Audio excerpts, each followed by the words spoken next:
Alrighty, here we go. It is a Wednesday night. It is the week of playoffs, and it is what's going to be, I think, the last day without football for what seems to be at least a couple more weeks. College football playoffs, Thursday night, Friday night, NFL playoffs, Saturday, Sunday, Monday. We got 5 straight days of football, man. We can't wait. Welcome in. This is the Gem City Sports Podcast, brought to you, as always, by our friends at Rebich Investments, keeping financial guidance simple. If you want more info, go to their website, www.rebichinvestments.com, or you can call their phone number during normal business hours at 814-734-3433, 814-734-3433. We're going to bring Tom Koval back on next week as we get back into the high school basketball region play of the season. But tonight, it is our annual playoff prediction episode. Last year, it didn't do too well.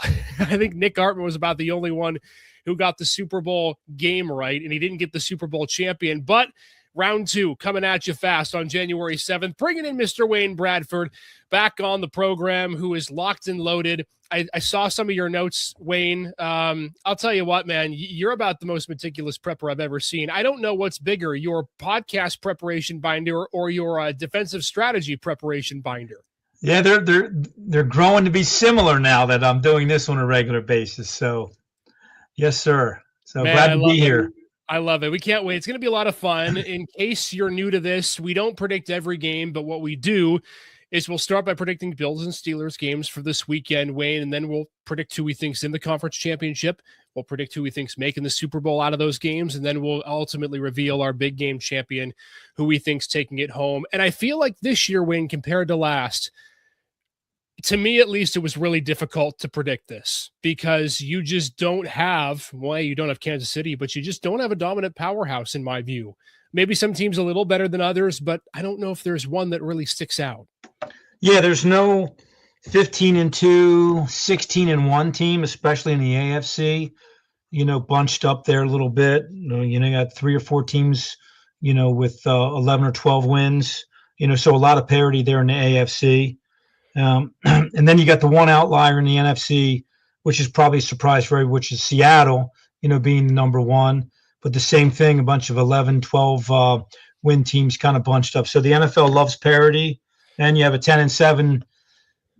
You have a 10-7 division champ and an 8-9 division champ. So you certainly parity's the theme in the NFL, and they love that. Parity in script writing, because the NFL script writing this year, a few feet led to one of the most tenured head coaches getting fired. I know we could talk at length about John Harbaugh getting canned. You know what? For the heck of it, spend a couple of minutes, Wayne, before we start these playoff predictions. The Ravens are your team. What say you about John Harbaugh being fired? Yeah, I would say that first and foremost, grateful that the guy was there for so long and did such a tremendous job in terms of consistency. 193 victories, a Super Bowl win, first-class individual, kind of one of the first families of football with his dad and, of course, his brother. I just think it was time. And, when you're in the coaching world, sometimes your message just gets stale the longer you're there, right? It's the same message over and over again. And this is a new generation, of players. So, I'm eternally grateful for John Harbaugh. And certainly I've been one of his biggest critics over the last few years. But, 15 years of greatness should certainly outshine the last 2 or 3 years of, I don't know if you'd say mediocrity, but just,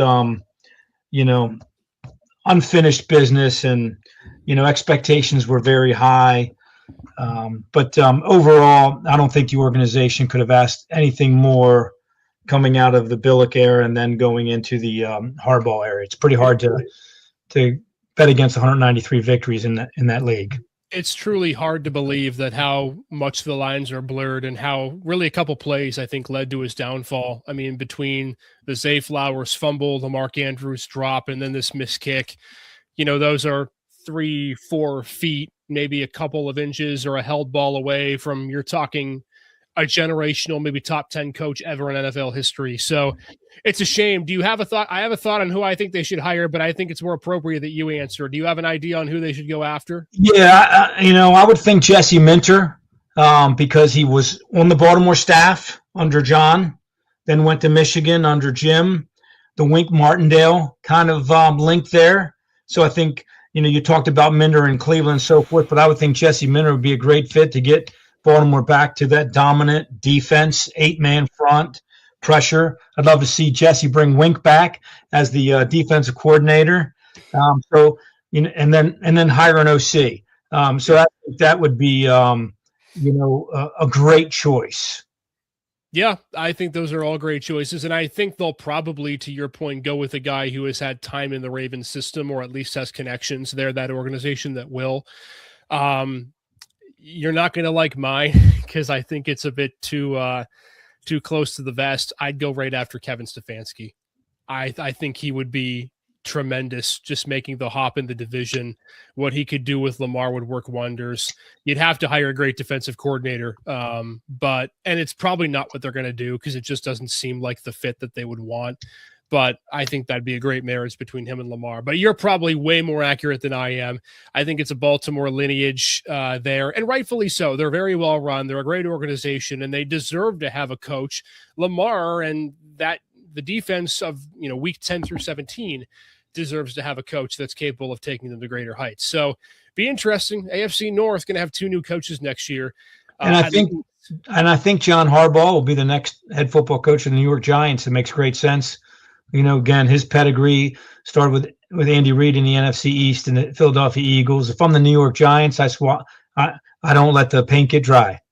I 100% agree with you there. I think that's probably the biggest slam dunk coaching decision that any team can make this offseason. And I think by the time we get done with this episode, heck, that might be finalized. Who knows? Maybe Thursday morning. All right, let's talk about the teams, Wayne, that are still in. And we're going to start with the Buffalo Bills in this game against the Jaguars. We got into it a little bit on Monday night's episode. This is such an intriguing game. Buffalo is favored, albeit by a point. What's your take? How do you think this game goes down? I really think it's a flip of the coin. I mean, I have my opinion, and I'll give my pick in a minute, but I'm curious to see what you think. Who wins, Bills, Jaguars, and what does it come down to ultimately, Wayne? Yeah, I'm going to take the Jaguars at home, and I'm going to take the Jaguars at home because they have the number 1 run defense in the league, and it's strength on strength going against the number 1 rusher in the league. So you've got to be able to run the football in the playoffs, and you got to be able to defend the run.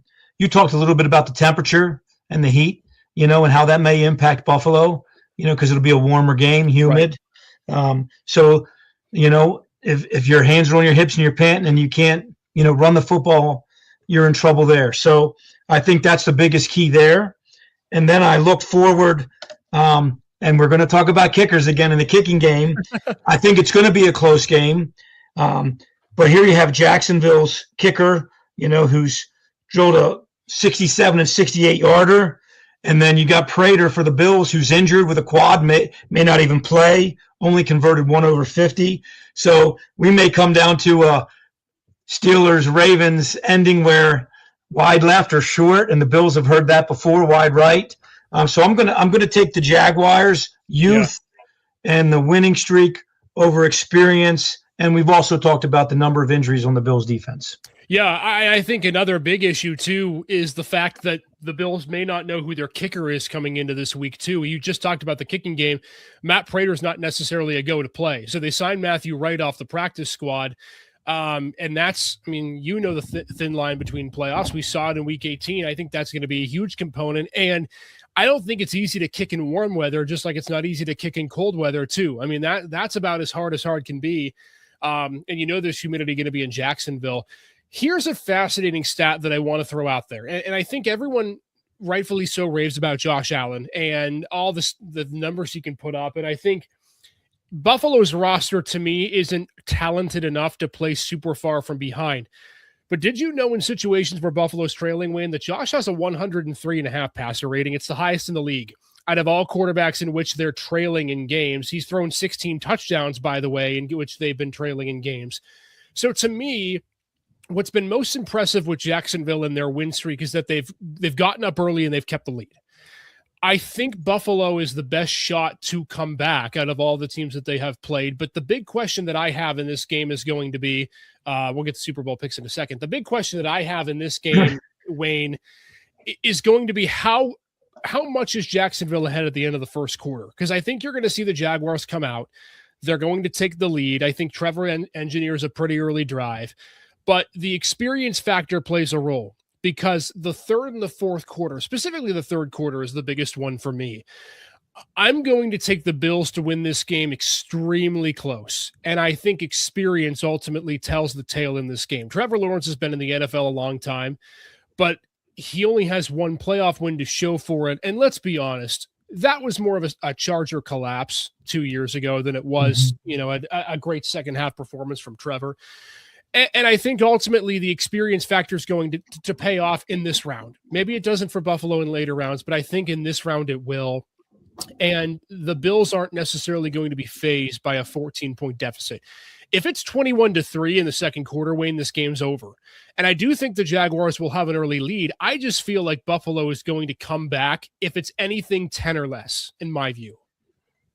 Well, I would say that they've got a history of doing that in the regular season, but the playoffs are a different animal. Sure. And I think you'll play defense with a lead differently in the playoffs than you would in the regular season.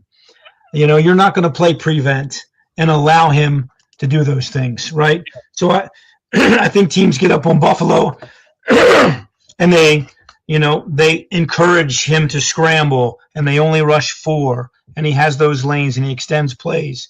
And I think that's the biggest mistake, especially as a defensive coach, and I've been there and done that. You got to rush 3 and drop 8 and have a spy and cover guys.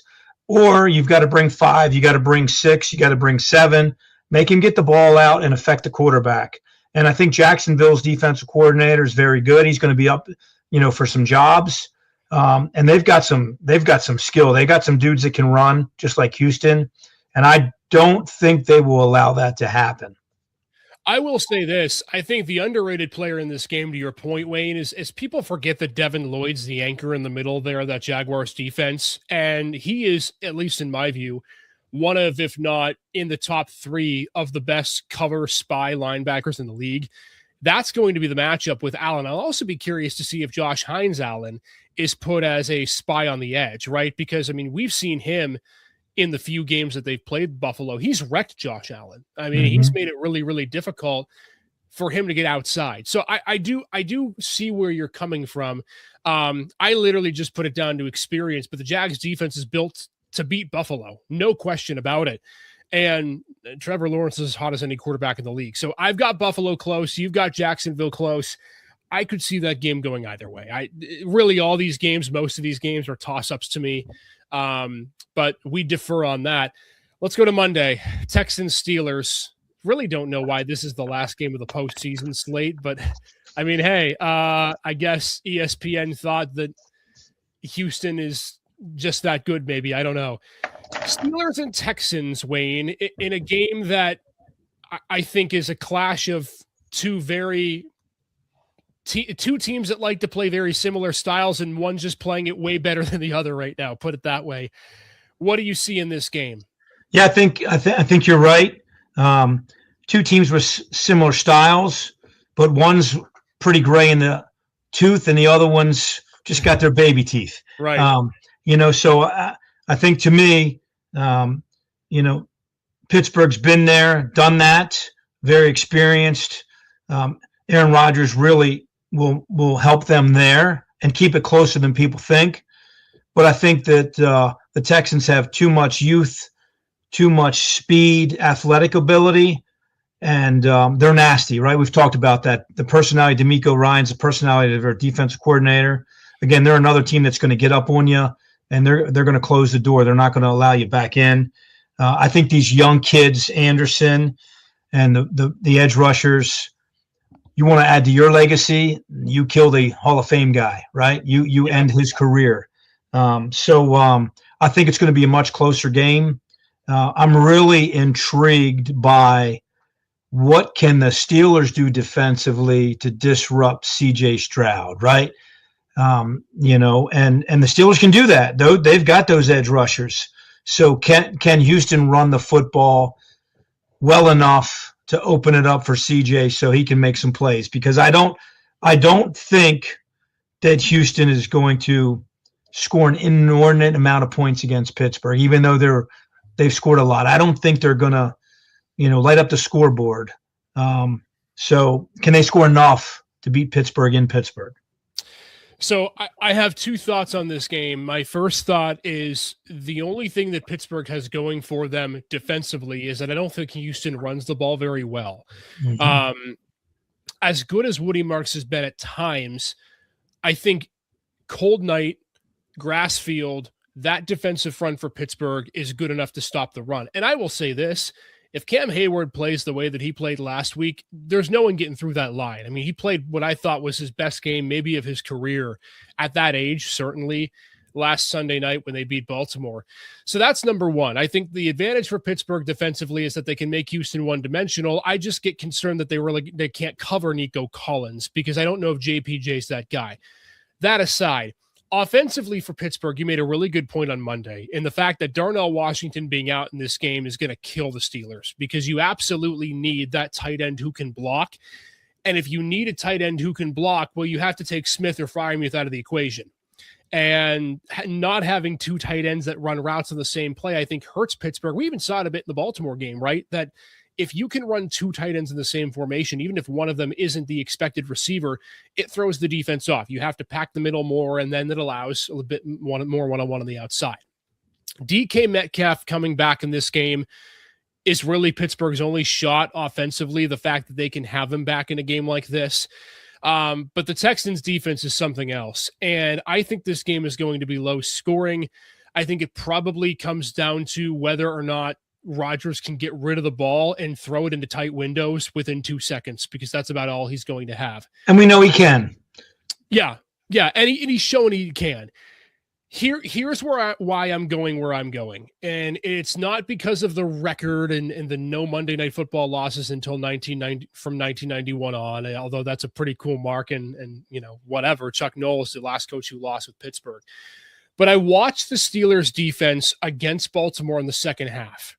And let's throw aside the egregious misses in pass coverage, which I know can't be ignored, but I'm going to hope that the coaching staff this week is going to rectify that in some order, i.e. you're not going to leave their best receiver one-on-one with Patrick Queen in the secondary, right? Like if you do that 2 weeks in a row, then you clearly have something wrong with you. I believe they're going to fix it. Houston not being able to run the ball becomes a problem because then Pittsburgh is going to get multiple possessions more than they should. And even if the Steelers only score on 3 drives, which might be all they do, I only think they need 17 to win this game. So, Wayne, as crazy as you think that I am here, and I probably am, I'm actually going to take Pittsburgh to win this game on Monday night. I think, it goes back to the experience factor. I think Aaron Rodgers showed on Sunday that he's capable of making those throws that he made in the postseason years ago in his MVP runs.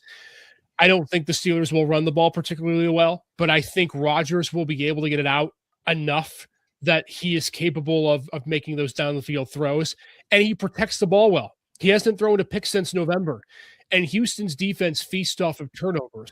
So to me, I think it's a 17-14 game, and if you're telling me that the defense can get Houston off the field quick and you're going to get 10 possessions and you only need to score on 3 of them, I will take my chances that they can do so. And it might sound crazy, but I think that they're going to be able to put up 17, and I think the defense is good enough to hold Houston to 2 scores. Yeah, I don't think that's going to happen. And I think here's where Houston may be able to expose them. If they can't run, I really believe that Houston will be in the ability to get into empty.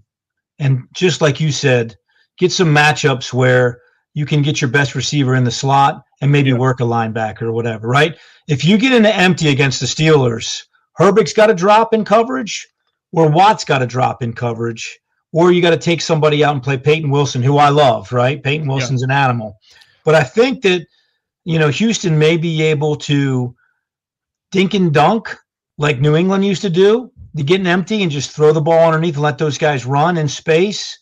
And I don't think Baltimore's ever been committed enough to do that. But the teams that figure Pittsburgh out, don't try to play big boy football with them. Yeah. Get them in space, make Herbig drop, make Watt drop, only have one of them coming. And I think you can get some offensive success that way. Yeah, that's completely fair points. And we forget, too, how good Jaden Higgins has been. So Houston's got more depth than just Nico Collins. And CJ Stroud is a really good player. No doubt. Really good player. He sees the field. So, and I think with the offensive line being better this year, he's capable of having more time, and any quarterback with more time is a good thing. So we defer in our picks. I think Wayne's got a better shot to get both of them right than I do. But for parity's sake, we make the picks as we make the picks. So let's make more picks, Wayne. Conference championship. Okay. Who do you think is in the game, and who do you think advances? We'll start in the NFC, who your conference championship pick is.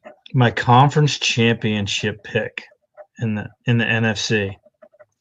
All right, let's see. I got one.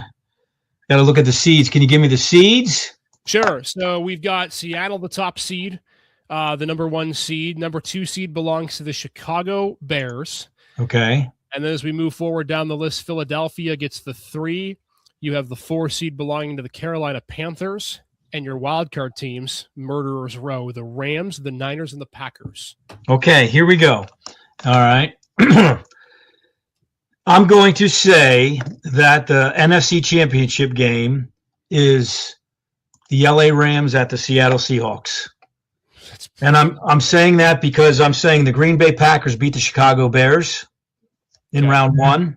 So I've got Green Bay beating Chicago and advancing, all right, to play Seattle, and have Seattle beating them. Then I have the Rams beating the Panthers. I have the Eagles holding serve at home, but then I have the Rams going back in to Philadelphia and beating the Eagles, and so we have a NFC West championship game. And if we get a 38-37 overtime, reverse lateral, knockdown, 2-point play, that would be fantastic. Man, an NFC West championship game would be something, wouldn't it? Wouldn't that be something that all happened? Well, you wait on this, because get ready, because your predictions and mine are similar. How about an all NFC West except for one team divisional round, Wayne? Because I think all 3 road teams in the NFC are winning this weekend. I think Green Bay goes to Chicago and they win again. They're still inexperienced. Caleb Williams' first playoff game. I can't understand why Philadelphia is such a favorite against San Francisco. It makes no sense to me. I think the Niners go in there despite their injuries, and Brock Purdy has been a stud. They can run the football. Their defense is still dynamic. I think they win that. I think the Rams beat the Panthers, which would set up Packers, Seahawks in the divisional round. You'd get Rams, Niners in your second round game. I'll go Rams close, taking down San Francisco in that game. And then maybe I'm crazy, but I think Green Bay is going to go into Seattle and they're going to win the football game. Why? It's a great question. The main reason that I have, Wayne, is because I want to see Sam Darnold perform well in a playoff game. I just do. Like, it's the Chiefs-Bills conundrum, right? Until I see it, I'm not going to believe it. So I think you're going to get Rams-Packers NFC Championship game, and I've got the Rams going to the big dance. Sean McVay is just so dynamic in what he can do. Matt Stafford, potential MVP season. They're scary, and what a horrible draw as the 5 seed for the division champ to have to play them. So there you go, Wayne. Our 2 championship picks you have in the NFC. Say it again. I'll say the Seahawks Rams is the game, and I'll confer with you the Rams until Sam Darnold wins the big one.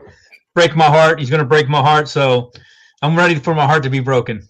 All right. I'll say the Rams as well. All right, so both of us have the Rams going to the Super Bowl in Santa Clara. Let's go to the AFC, Wayne, your conference championship pick, and who you think is going to go through to the big game. Okay, let's see here. All right, so we're going to have the number 5 Texans versus the number 1 Broncos, and we're going to have the number 3 Jags go to the number 2 Patriots. Okay. So I'm going to say the Patriots will prevail in New England, and the Broncos will prevail in Denver. So my championship game will be New England at Denver, and Denver will win that game in Mile High.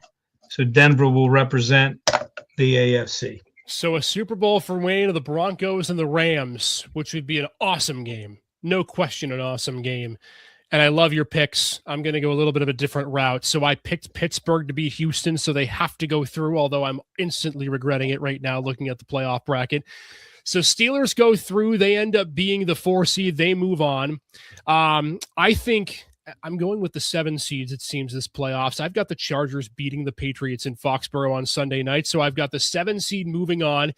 Buffalo as the 6 will win, and I think they'll win probably by close against the Jaguars, no doubt about that. So you would have, and as scary as this sounds, you'd have 2 matchups that are tasty because they've happened before. You'd get Chargers and Broncos in my bracket in the second round of the divisional round, Buffalo going to Pittsburgh. I think Buffalo-Pittsburgh is 38-3, and I think you know who I'm picking there. So the Bills are in the AFC Championship game. That one won't be competitive. The Steelers' playoff magic is good for one game, and that's it. And then I do think Denver will end up beating the Chargers, though I think it's hard to beat a team or play a team 3 times, and Jim Harbaugh would really have a squad going. So give me Denver, give me Buffalo in the AFC Championship game, and this is where I think the Bills' luck will run out. And it's going to be a heartbreaking game. And I have the same Super Bowl matchup as you. I think I go Broncos and Rams for the big game. As crazy as that sounds, we got there in different ways, but I think it ultimately comes down to those 2 teams and the young and the old, right? The old guard, if you will, and Matt Stafford against Bo Nix, who's looking for a Super Bowl in the 2nd season. So let's pick the game, Wayne. Broncos and Rams. We have the same big game matchup. Who's going to take home the Lombardi Trophy? Yeah, I'm not a big Sean Payton fan. So as much as I like Bo Nix, I'm not a big Sean Payton fan. So I'm going to take the Rams. I'm a big Stafford fan. And I really love the job that Chris Shula has done defensively over there. Maybe we'll have another Shula as a head coach here soon as well. So I'll take the Rams in the Super Bowl in their rivals' stadium. Wow. Last year, this didn't happen. We didn't have any similar picks. They were all over the map. You and me have the same pick in the big game. I've got the Rams also winning the whole thing. They just have so many weapons, Wayne. I mean, remember back to 2020 and you had Cooper Kupp sitting there. And of course, Matt Stafford was just in his baby stages of the Rams. They're scarier, and their defense is young enough but experienced enough that they can just wreak havoc on the quarterback. My big concern is that Denver just doesn't score any points. Like, I think the defense would keep him in the game, right? Maybe 17, 20, but I can't see the Broncos scoring more than 10. So I'm going to take the Rams too. And how about that? You and I have the same picks relatively. We're on the same wavelength, which means it's probably going to all go haywire in the first round, right? Well, I hope I'm wrong, and I hope it's Seattle, but you know, if you got Stafford versus Darnold, you know, who are you going to take, right? Yeah. You know, so. Man, can't wait. It's going to be a fun weekend. College football playoffs tomorrow and Friday. NFL starts on Saturday. You and I will both be watching, and let's see what happens. I mean, it's the best time of year, but it's great to have you on again, man. This has been a lot of fun. We'll see how crazy our picks are, but we're either both right or both wrong. So we'll cheers to that, I guess. That's right. We're in the same boat. So we're either going to be very happy or very sad, but we're in the same boat. All right, that's been it for us tonight. Cutting our episode a little bit short, but that's been our playoff predictions. We'll see you back here on Monday and see how right we are and if our Super Bowl prediction is still in the dance because they got to play this weekend. Take care. See you all on Monday for Rust Belt Rundown. This has been the Gem City Sports Podcast Network brought to you by Rebel.